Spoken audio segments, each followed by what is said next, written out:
So if there's more potassium in blood, that means there's less potassium in the cell, right?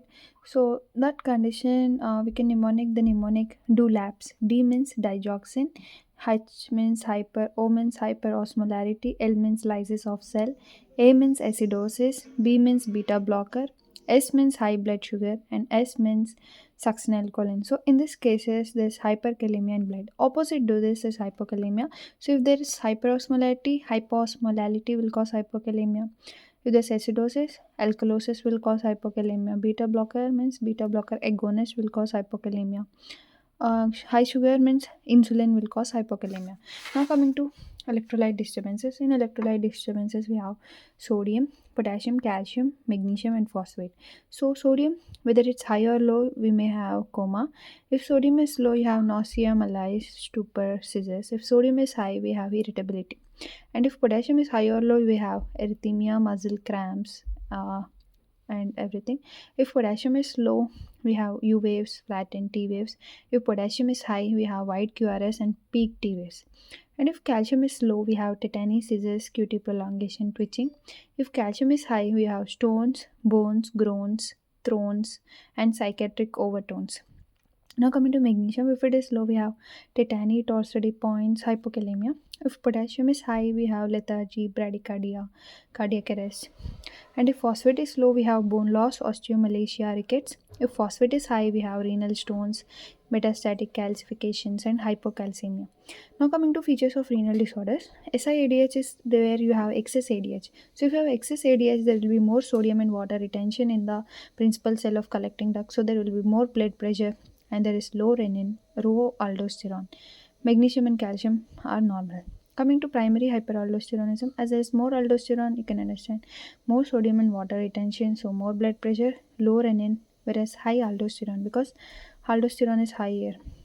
Renin secreting tumor, you have more renin, more blood pressure, again more aldosterone. In Bartter syndrome, you'll have more renin, more aldosterone, and more urine calcium.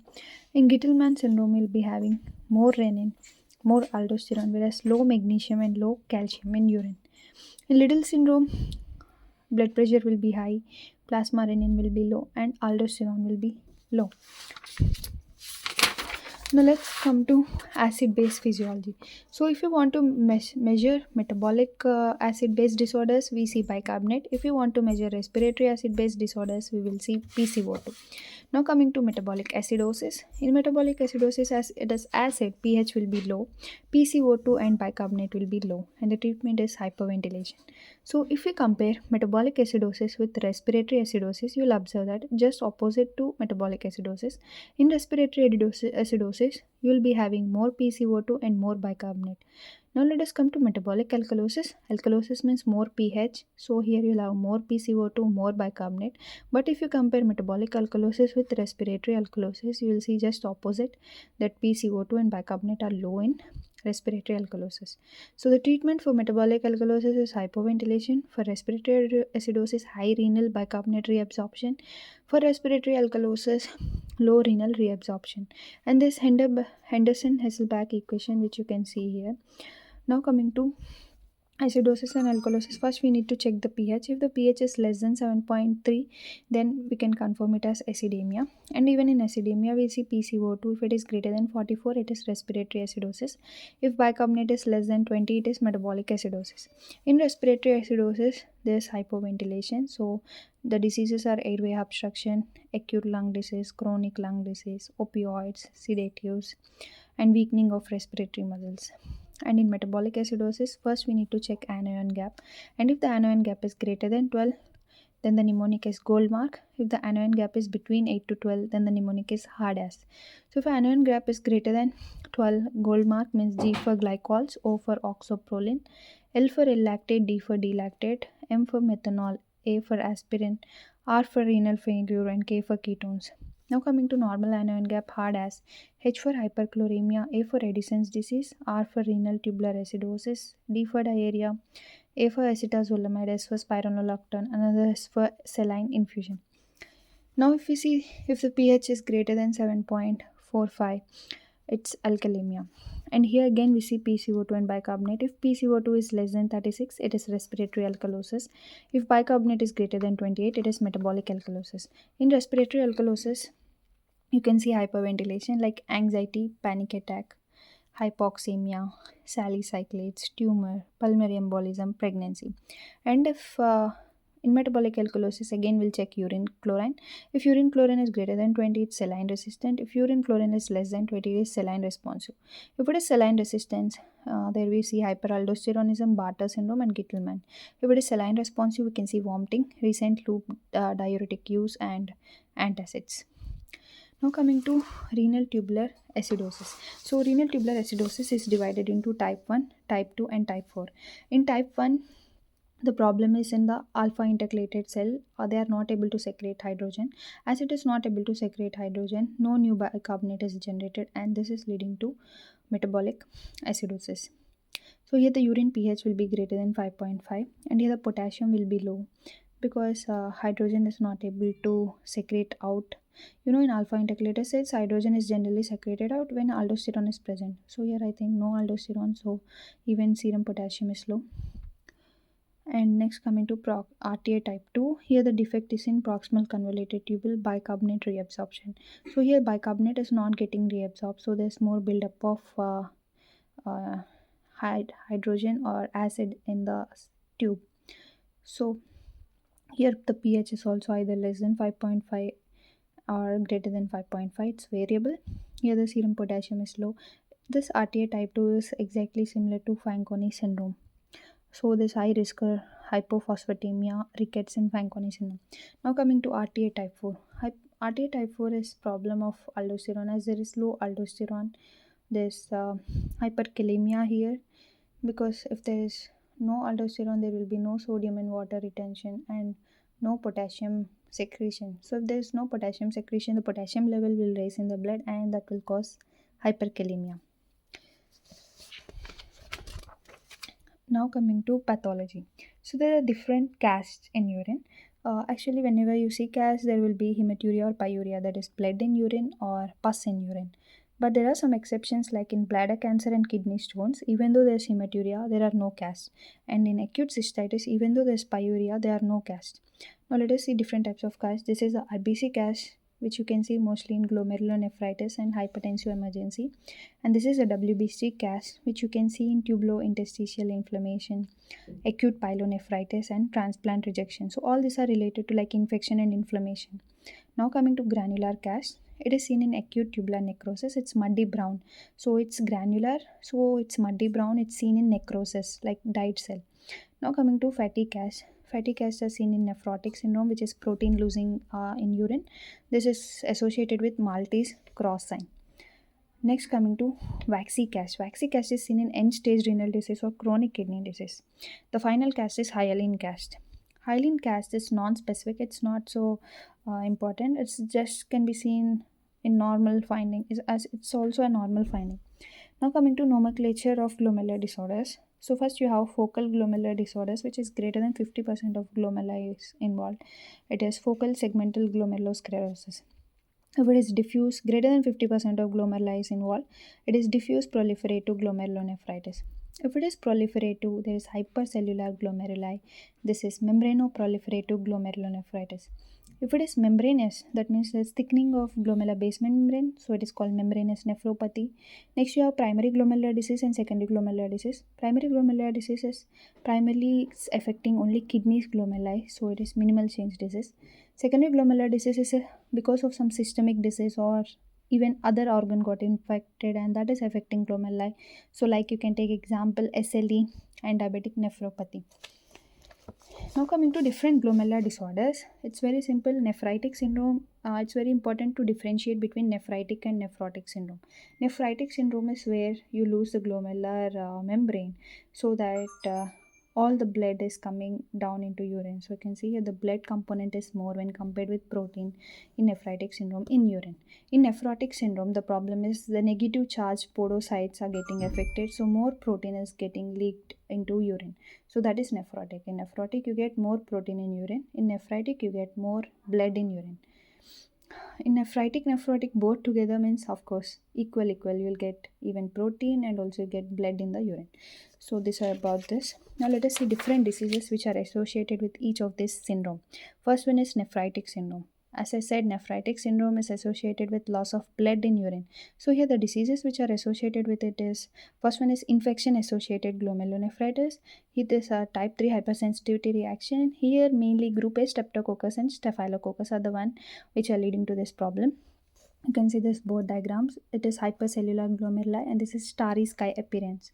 Now coming to IgA nephropathy. This is also called as Berger's disease. Here the problem is actually IgA lines our respiratory system and GI system, but what happened to IgA we don't know. It's going and affecting the mesangial cells of kidney. As it is going and affecting the mesangial cells of kidney, here the kidney is getting affected and thus it's leading to nephritic syndrome. That is the blood is losing in the urine. So next coming to rapidly progressive glomerulonephritis.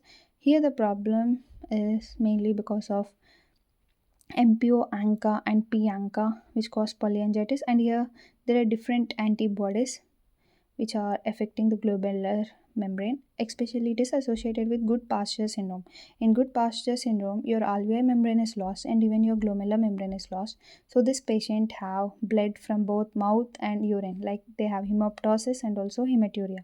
So the diagram for this is crescentic glomerulonephritis, which is crescent or moon shape. Now coming to diffuse proliferative glomerulonephritis, it's because of mainly IgG. IgG is getting deposited in the glomerular membrane and it is damaging it, so there's blood in urine. So here the appearance will be wire looping of capillaries. This diagram is wire looping of capillaries. So still there are two more diseases which are associated with nephritic, that is Alport and membranoproliferative glomerulonephritis. Alport syndrome is simply there's a mutation in type 4 collagen. Because of this mutation in type 4 collagen, the glomerular basement membrane has got thinner and it got splitting. So because of this, urine is leaking, like blood is leaking in the urine. So here the mnemonic is can't see, can't pee, and can't hear a bee. So you can't see because your eyes got affected. You can't pee because of Alport syndrome, your glomerular basement membrane got affected, and you can't hear because your ears are also getting affected. And here the appearance will be basket weave appearance. Finally, coming to membranoproliferative glomerulonephritis, and this is associated even with nephrotic syndrome, not only with nephritic, even with nephrotic, that is protein losing in urine. Even that syndrome is affected with this. Here it is again divided into type 1 and type 2. In type 1, it is because of hepatitis A or hepatitis B or C. Type 2 is mainly because of IgG again. IgG is going and affecting here. And here you get tram track appearance. So this is tram track appearance of membranoproliferative glomerulonephritis. Now coming to nephrotic. So nephrotic syndrome again have some set of diseases which are associated with this. In nephrotic syndrome, you lose protein in the urine because you lose the podocytes, negatively charged particles. So your proteins go and leak into your urine. So the first disease is minimal change disease. In the name itself, you can see minimal change. Only there's minimal change. This is most common cause of nephrotic syndrome in children. It is divided into primary and secondary type. Primary type, the mnemonic is 4 eyes. Either it can be idiopathic or immune related or infection or immune stimulus. And the secondary is mainly because of blood cancer, that is lymphoma. And here the appearance will be effacement of podocytes. Of course, the problem here will be effacement of podocytes, so that is the reason why the proteins are leaking in your urine. Now coming to focal segmental glomerulosclerosis. So it is mostly seen in black people. It is also again divided into primary and secondary. Primary is idiopathic and secondary is because of HIV, sickle cell disease, heroin, obesity, all these causes. And here the appearance will be segmental sclerosis or hyalinosis. Now coming to membranous nephropathy. This is also called membranous glomerulonephritis. Again, it's of primary type and secondary type. Primary is because of antibodies to phospholipase A2, and secondary is because of drugs like NSAIDs, penicillin, gold, infection. And here the appearance will be diffuse capillary and glomerular membrane thickening. Of course, amyloidosis, we know amyloidosis means there's accumulation of either AA amyloid or AL amyloid. The same you get Congo red stain, apple green bifringed dress under polarized light, same thing. Now coming to diabetic glomerulonephritis. So people who have diabetes, they get glomerulonephritis because they have higher hyperglycemia, and because of this tissue proteins which go and expand your mesangium. So there's membrane thickening, loss permeability, and loose proteins in the urine. So here the important thing is Kemmelstein Wilson stains. You see Kemmelstein Wilson stains in your diabetic glomerulonephropathy. So now coming to kidney stones. So whenever you have kidney stones, your stone blocks your ureter, so you get hydronephrosis followed by pyelonephritis, which is an infection, next followed by acute kidney injury. So here one more mnemonic is actually kidney stones are radiopaque. Sometimes they can also be radiolucent. If your kidney stones are radiolucent, you should say I can't see you because C is for cysteine, U for uric acid. You can't see cystine and uric acid stones, but you can see other kind of stones. So, of course, the most common kidney stone is calcium stone. Calcium stones are again divided into two types: calcium oxalate stone and calcium phosphate stone. But the calcium oxalate stone is the most common stone we see in humans. So, it's radio opaque. It is like envelope or dumbbell shape. Next, coming to calcium phosphate, it is also radio opaque, but it's wedge shape. Next, you have three combination stone, that is ammonium, magnesium, and phosphate. Three together forms two white stones. They are in the shape of coffin lid shape, and they also can form a staghorn shape sometime. And this is associated with bugs like Proteus, Staphylococcus, Saprophyticus, Klebsiella. All these organisms are also involved in forming staghorn caliculi. Now coming to radio uric acid and cystine. These both are radiolucent, okay? And here the uric acid stone will be in rhomboid shape and uric acid will be more in gout, we know, and the treatment is allopurinol. Now coming to cystine. Cystine stone is in hexagonal shape, and here the mnemonic is cola, which the PCT can't absorb if you have cystine stone. C for cystine, O for orientrine, L for lysine, lysine, and A for arginine. So now you can see the shapes. This is envelope shape calcium phosphate stone. This is coffin lid struvite stone, and this is a staghorn caliculi. This is rhomboid shape uric acid, and this is hexagonal shape cystine. Now already I discussed about hydronephrosis. It's like blocking. Because of blocking, there's dilation of renal pelvis, calyces, of course whole kidney, you may get infection. One more thing, because of retroperitoneal fibrosis also you may get this. Even because of vesicoureteral reflex you may get this problem. Because of hydronephrosis, sometimes if it is severe, your kidney and also your calyces, everything can get atrophied. Now let us discuss about urinary incontinence. Urinary incontinence is divided into three types: stress incontinence, urgency incontinence, overflow incontinence. Stress incontinence is like some people just if they laugh more or if they bend or if they jump, they suddenly leak out their urine. So that is stress incontinence. Here the problem is mainly because either they are obese or they are in pregnancy or during vaginal delivery or during prostate surgery. So the treatment is to do Kegel exercises or to get weight loss or to use pessaries. Now coming to urgency incontinence. Here the detrusor muscle is overactive, so because of that the urine is leaking out, and here the association is urinary tract infection. Again the treatment may be same: Kegel exercise, relaxation, antimuscarinics, etc. Now coming to overflow incontinence. Here the problem, the muscle is not active, but the urine is getting accumulated for long time, and it is leaking out just as drops. So that is overflow incontinence, and this is associated with polyuria, bladder outlet obstruction, sometimes spinal cord injury. Again here the treatment will be catheterization, relieve obstruction. Now coming to acute cystitis. In the name itself, you can see itis means inflammation, cystitis means inflammation of your bladder.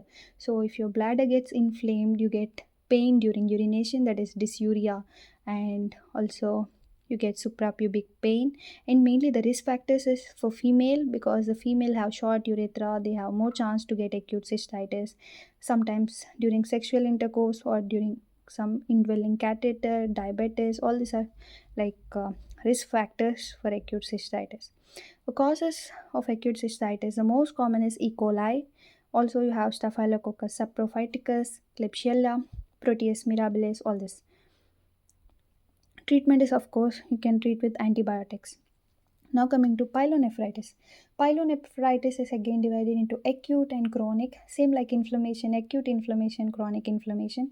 In acute inflammation you have neutrophils, in chronic inflammation you have lymphocytes, same, and after few 2 to 3 days you get macrophages, right? So in scanthogranulomatous pyelonephritis you get macrophages. But one thing in acute pyelonephritis, your cortex affects cortex but sparing glomerular vessels. Acute pyelonephritis doesn't affect your glomerular vessel, it affects only your cortex. And this patient have nausea, vomiting, chill, all this common things which you have with your inflammation. Treatment is again antibiotics. Chronic inflammation already I said, but the important thing is in chronic inflammation you see thyroidization of kidney. So colloid, as the colloid appears in thyroid, same like this in chronic pyelonephritis, you also can see some thyroidization of kidney. And this B represents acute pyelonephritis, even A represents acute pyelonephritis. This both represent acute pyelonephritis. This represents chronic pyelonephritis. Xanthogranulomatous, I already said, it is oranges nodule because here the macrophages come, especially foamy macrophages, and there is granulomatous tissue. It is associated with proteus infection mostly.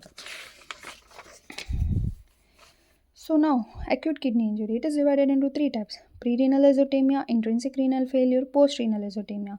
Pre-renal means before kidney. So before kidney, like actually here the cardiac output is only low. We know kidney gets like 20 to 25% of cardiac output, but if, first of all, if the cardiac output only low, then renal blood flow will be low and the GFR will be low, so that there will be high reabsorption of sodium and water. So here the creatinine will be greater than 20. In intrinsic renal failure, the problem is in the kidney itself. Either it is in the tubules or in the glomerulus. If it is in the tubules, it is acute tubular necrosis or acute interstitial nephritis. If it is in glomerulus, it is acute glomerulonephritis or sometimes vascular problem like vasculitis. So here the creatinine level will be less than 15. In post-renal azotemia, the problem is post-renal, that is after the kidney. Like in ureter, you may have stones, BPH or neoplasm. So it is an outflow obstruction problem, and here the serum creatinine level varies. Now coming to acute interstitial nephritis. In the name itself, you can see in the interstitium of nephron, you get inflammation, and this inflammation may cause pyuria because of mainly eosinophils. Eosinophils will be high in acute interstitial nephritis. You also get azotemia. Azotemia means your creatinine levels increase in your blood, and this is because of some infections, diuretics, NSAIDs. Mainly you need to remember 5 P's here. The first P is diuretics, another P is pain-free NSAIDs, another P is penicillin, cephalosporin, another P is proton pump inhibitor, rifampin, sulfa drugs. So 5 P's is a mnemonic for acute interstitial nephritis. And this patient also present with fever, rash, pyuria, hematuria. So now acute tubular necrosis. So acute tubular necrosis is most common cause of kidney injury in hospitalized patients. They have three phases like intensive phase, maintenance phase, recovery. Intensive phase, no change, but in maintenance phase, first they have oliguria, that is they have very low urination for 1 to 3 weeks. Later they have recovery phase where they are having polyuria, they urinate more and their creatinine levels fall, and there's high risk of hypokalemia because they are urinating lot of minerals, electrolytes along with the urine, and this can be caused either by ischemia or nephrotoxic injury. If it is because of ischemia, it may be either due to pre-renal azotemia because the cardiac output is lower to the kidney, so they may slough off and they die and they leak into the tubule.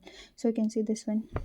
This diagram represents acute tubular necrosis because of ischemia, and this A represents the muddy granules which are granular casts which you can see in acute tubular necrosis.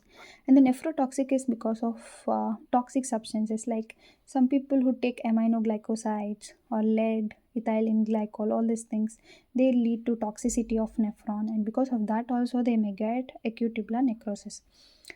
Now coming to diffuse cortical necrosis. Actually, cortex is having the highest blood supply in the kidney, but sometimes even it can undergo necrosis during placental abruption or in septic shock. Now coming to renal papillary necrosis. Actually, this papilla slough off into the cell only during some conditions like SAD. You can remember the mnemonic SAD. S for sickle cell disease, A for acute pyelonephritis, A for analgesics, and D for diabetes. So the SAD mnemonic is where in this stage the people have renal papillary necrosis. Now, what are the consequences of renal failure? like if kidney is not working, what happens? We know all the nutrients just go away in the urine. So the mnemonic is mad hunger. M for metabolic acidosis, Ma for metabolic acidosis, D for dyslipidemia, I for high potassium, uremia, sodium and water retention, growth retardation, erythropoietin deficiency. So that's why people who lose kidney also have anemia, and there's also renal osteodystrophy. And one more thing to remember, FGF23, that is fibroblast growth factor 23, is important for your phosphate. Uremia have another mnemonic like European. European, here P represents pericarditis, E for encephalopathy, A for anorexia, and N for nausea. So this is a mnemonic which we use for uremia. Like when you have high serum urea, you get all this problem. So renal osteodystrophy, it's a very simple thing. So first thing is, if you lose your kidney, uh, kidney can activate the vitamin D into 125 dihydroxy vitamin D, which is your active form. So if there's some problem in the kidney, you're not able to activate vitamin D, so your parathyroid first activates and it tries to release more calcium into the blood. So in attempt to increase calcium, parathyroid just break down your bone. As your bone is getting break down, you get osteodystrophy. So that is renal osteodystrophy. Now coming to renal cyst disorders. You have many cysts, you have autosomal dominant polycystic kidney disease, you have autosomal recessive polycystic kidney disease, and you have tubulointerstitial kidney. And we'll also learn how to differentiate simple and complex renal cysts. So what's this autosomal dominant kidney disease? It's an autosomal dominant problem. So there's a 50% chance from your mother or from your parents you are able to get this as for your child. So they represent with hematuria, flank pain, hypertension, infections, and the main gene which is mutated here is PKD1 and PKD2. PKD1 is involved with chromosome 16, PKD2 is involved with chromosome 4. And there is also association with berry aneurysms and benign hepatic cyst and diverticulosis. Now coming to autosomal recessive polycystic kidney disease, it is recessive and it is associated with PKHD1.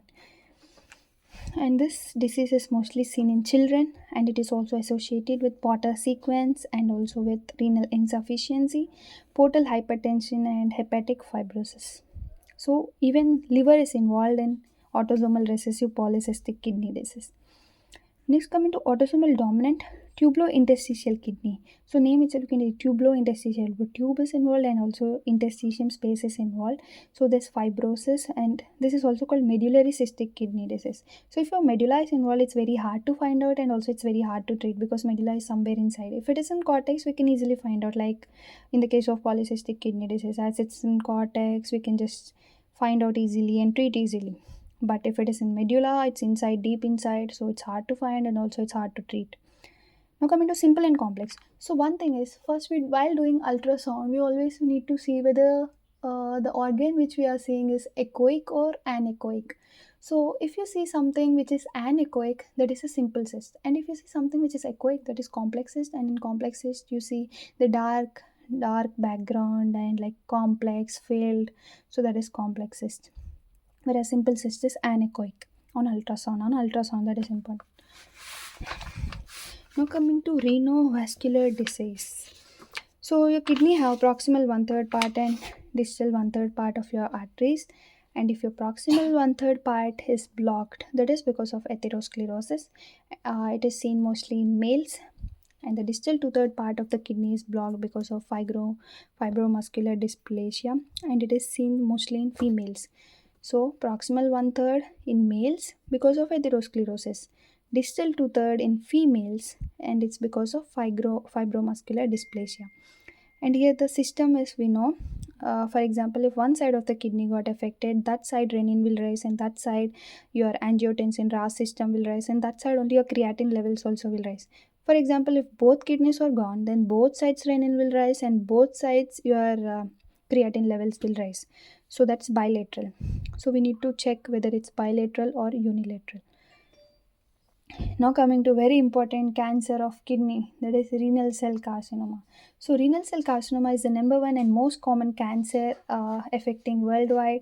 So this renal cell carcinoma, how to find out this? It is most common in males of age 50 to 70 years, and this is having polygonal clear cells. So this diagram shows polygonal clear cells, which is mainly lipid filled. So as it is lipid filled, it appears yellowish color, like golden yellowish color with lot of lipid content.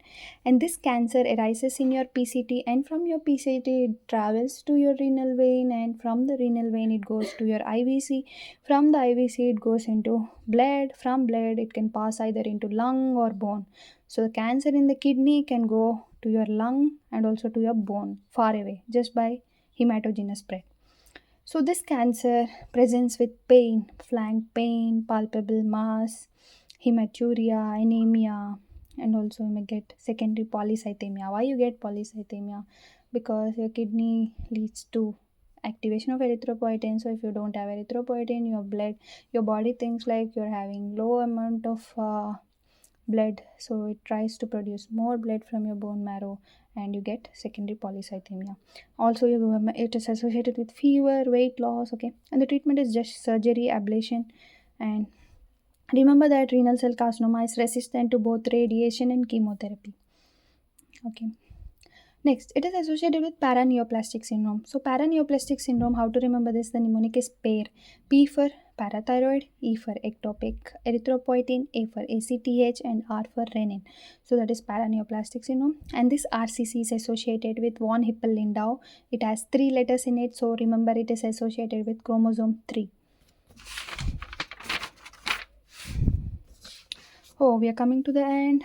Last cancer is renal oncocytoma. So renal oncocytoma arises from your collecting tube. You know your collecting tube have epithelial cells. So from that epithelial cell, if you get some benign cancer, that is renal oncocytoma. And this renal oncocytoma, you can compare it with chromophobe renal cell carcinoma. But before comparison, you should know that renal oncocytoma have large eosinophilic cell with lot of mitochondria. Okay, and chromophobe renal cell carcinoma present with painless hematuria. You get blood in urine, but it's not painful, and you also get flank pain and also get abdominal mass. Okay, but remember we need to always exclude it, whether it's malignancy or not. You can do it just by resection. So if you resect it, you'll understand either it's benign or malignant. But remember, renal oncocytoma is always benign. Now come to nephroblastoma. Nephroblastoma is seen mainly. One thing I want to say, like whenever you see the word blastoma, you should understand it's of children origin. You see mostly in children. So nephroblastoma is like a child tumor, child kidney tumor. So here this cancer is also called Wilm tumor. This is also called as Wilm's tumor, and this is associated with different genes. The first one is WT1 or WT2. So this is Wilm's tumor associated with chromosome level. So here you have Wager complex. W represents Wilm's tumor, A represents aniridia, and G represents genitourinary malformation, R represents range of developmental delay. And there's also Denise Dashed syndrome. Here D, both you can see both of the names are starting with D. So first D represents diffuse mesangial sclerosis, and another D represents dysgenesis of gonads. And there's another syndrome called Beckwith-Weidman. In Beckwith-Weidman syndrome, you have Wills tumor, you have macroglossia, that is large tongue, and you also have organomegaly. All your organs will get enlarged. So final one, urothelial carcinoma of bladder. So your bladder have two type of cancer. One is urothelial or also called as transitional cell carcinoma, and the other cancer which you have is squamous cell carcinoma. Remember that squamous cell carcinoma have a chance to convert into like metaplasia. It's malignant, but urothelial carcinoma is most common transitional cell carcinoma. It can affect your calyces, pelvis, ureter, everything. And the mnemonic for this is PSAC, because P is urine, right? PSAC. PSAC is nothing but your bladder. So in the bladder, if you get cancer, just remember PSAC. P represents phenycetamine. So if you use phenycetamine drug, you may get PSAC cancer. S is for smoking, A for aromatic amines, and C for cyclophosphamide. So these drugs can affect your bladder. Finally, squamous cell carcinoma of bladder. Here, the urinary bladder will undergo squamous metaplasia. You know, metaplasia will next convert into dysplasia. Dysplasia is precancerous cell, and these precancerous cells can convert into cancer. Cancer is squamous cell carcinoma. And here we need to remember the mnemonic of 4S. First S is schistosomias. Another S is for cystitis. Another S is for smoking. And the last is for S is for kidney stones. So these are the 4S which can cause squamous cell carcinoma of bladder. So finally, let's come to pharmacology. So renal pharmacology, you need to know diuretics first. So, which diuretics act as which region? First, mannitol acetazolamide. Mannitol acetazolamide act at your PCT. What they do, they just reabsorb all the water and they send it into urine. So, it is a diuretic. What is diuretic? Like, if you want to pee more, you need to use diuretics. So first mannitol. Mannitol is the one which increases your serum osmolality. As your serum osmolalities increase, it drags all the water from the blood and it releases into the urine, so that your urine will increase. And here the main thing is you can decrease intracranial and intraocular pressure. The clinical uses, someone if they have drug overdose, or some of them will have high intracranial and high intraocular pressure. In that case you can use mannitol. But the effects, you need to be careful of adverse effect like dehydration, hypo or hypernatremia, pulmonary edema, all these things. Okay, and this mannitol is also contraindicated in anuria and heart failure. Be careful. In this diagram you can see clearly mannitol acetazolamide act at PCT. Okay, and in ascending loop of Henle you can see mainly loop diuretics act here, and in DCT you can see thiazide diuretics act at DCT, and at collecting duct you can see potassium sparing diuretics act here. So acetazolamide, of course, same. It acts on the PCT, but it inhibits carbonic anhydrase. If you remember, in nephron physiology, carbonic anhydrase is the one which binds hydrogen and bicarbonate together to form H2CO3. So if there is no carbonic anhydrase, your hydrogen and HCO2 won't bind, and you can't form H2CO3. So if you can't bind H2CO3, you can understand all of your bicarbonate is getting loose in the urine, so your total body bicarbonate is lost. So if your bicarbonate is lost, it's nothing but it's causing metabolic acidosis. So that's why if you use acetazolamide more, you have a chance to get metabolic acidosis. So it's one of the side effect. And this clinical use of acetazolamide is mainly for glaucoma, metabolic alkalosis, and also for altitude sickness. So people who live in higher mountain regions also need to use this acetazolamide. Now coming to loop diuretics. Loop diuretics act at your ascending loop of Henle. So first we need to know what is the function of ascending loop of Henle. It usually absorbs sodium, potassium, chlorine, and magnesium and calcium in the paracellular route. So if you block them, what happens? All this will go into your urine, so that will lead to diuresis. So here we have two types of drugs. One is furosemide, bumetanide, and torsemide, and you have ethylenic acid. So these drugs are sulfonamide, they have sulfur in them, and ethylenic acid don't have sulfur, but both are having the same function. But one thing we need to note that someone who have sulfur allergy, they should avoid this furosemide bumetanide. They can instead use ethylenic acid. But one more thing you need to keep in mind that if you use more ethylenic acid, your ears may go because it is ototoxic. So ethylenic acid is more ototoxic when compared with furosemide and this bumetanide and torsemide. But the function is same. And the adverse effects are important to remember, like the mnemonic is ODANG. O is for ototoxicity, H for hypokalemia, another H for hypomagnesemia, and D is for dehydration, A for allergy, and another is for alkalosis, N for nephrosis, and G for gout. So last thing to remember, ethylenic acid is more toxic for your ears when compared with furosemide, bumetanide, and torsemide. Now coming to thiazide diuretics. Thiazide diuretics in the diagram you can see clearly they act on the DCT. They act on the DCT and their main function is to absorb more calcium from your DCT. So these drugs are like hydrochlorothiazide, chlorothiazidone, and metolazone. So they inhibit sodium and chloride reabsorption and they decrease calcium excretion in the urine. So these drugs can be used for hypertension, heart failure, and for hypercalciuria, diabetes insipidus, osteoporosis. But the adverse effect we need to remember, the mnemonic is hypergluc. Like you get hyperglycemia, you get hyperlipidemia, you get hyperuricemia, and you get hyperkalemia. So everything is hyper if you use thiazide diuretics. Last one is potassium sparing diuretics. It acts on your collecting duct, and here you need to know the effects and side effects. First thing is this blocks sodium channels at the part of the tubule, so they are used for blocking sodium channels, but not potassium. In the name itself, you can see potassium sparing diuretics, right? So they are aldosterone antagonists, like they decrease aldosterone. So if you decrease your aldosterone, what is the function of aldosterone? They absorb sodium in water and they release potassium. If you block aldosterone, you can't release potassium, so there will be hyperkalemia. So that's why it's potassium sparing diuretic. And here the adverse effect is hyperkalemia, of course, and also some metabolic acidosis. So final part, diuretics. Urine, sodium and chloride increase with all diuretics. Potassium increase especially with loop and thiazide diuretics.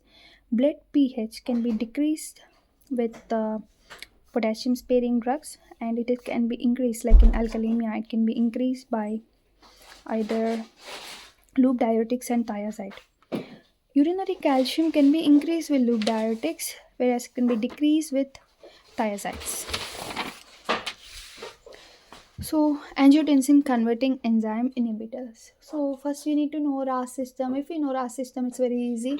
If you want to block angiotensin, that means you want to decrease your blood pressure, right? So, these drugs, especially angiotensin converting enzyme inhibitors, angiotensin 2 receptor blockers, and aliskiren.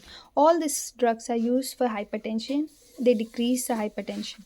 So if you block ACE, they decrease angiotensin 2, so they decrease GFR, so that will lead to rise in renin. And inhibition of ACE also prevents inactivation of bradykinin. So here the adverse effect pneumonia is catch. C for cough, A for angioedema because of increased bradykinin, T for teratogen, it's a teratogen, C for increased creatine, H for hyperkalemia, and another H is for hypertension. Angiotensin 2 receptor blocker, the same, they are ending with name sartans, and ACE inhibitors are ending with name sprils. These are ending with name sartan. And these sartans, what they do is they just block binding of angiotensin 2 to angiotensin 1 receptor. So they're like having similar function like ACE inhibitors, and they are used for hypertension, heart failure, proteinuria, same thing. But only thing, the difference is ARBs don't cause angioedema, okay, whereas ACE inhibitors cause angioedema. So whoever have a chance to get like more danger with angioedema, then just avoid ACE inhibitors and give ARBs to them. Let's come into aliskiren. Aliskiren is a direct renin blocker. So if you block renin, immediately you can block your aldosterone, angiotensin, everything. So this is also used for hypertension, and the adverse effects are hyperkalemia, low GFR, hypotension, and it is contraindicated.